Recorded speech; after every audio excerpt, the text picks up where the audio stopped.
حبايبي، معاكم خديجة من مركز مدفيكا. أشياء عادية اللي كنت قبل عملية تجميل الأنف أسويها مثل عطاس، القحة، تنظيف الأنف، من بعد العملية له حساسية وممكن له تأثير سلبي على الشفاه.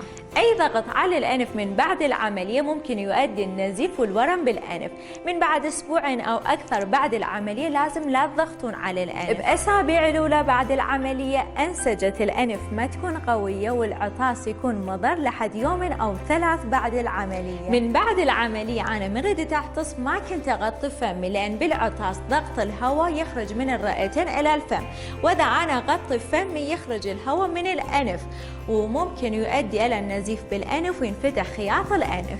بأسابيع الأولى من العملية الدكتور ما يوصي بتنظيف الأنف بقوة، لأن ممكن يسبب الضرر والنزيف بالأنف. العطاس والقحة عادة تكون لا إرادي، يعني ممكن ما تقدر توقف العطاس بس تقدر تتحكم به. للعطاس من بعد العملية لازم تحاول تخرج الهواء من الفم حتى لا يأثر على الأنف.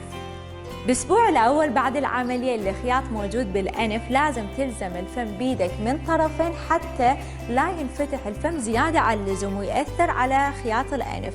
لذا حاولوا عند العطاس لا تفتحون الفم لتقليل الضغط على الأنف. الحين سؤال، شو نسوي حتى ما نعطس؟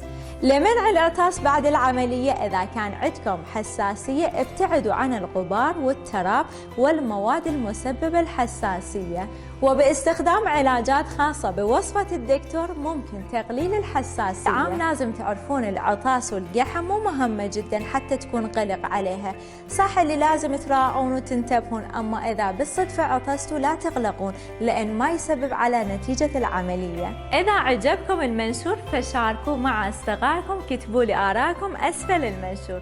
شكرا، مع السلامة.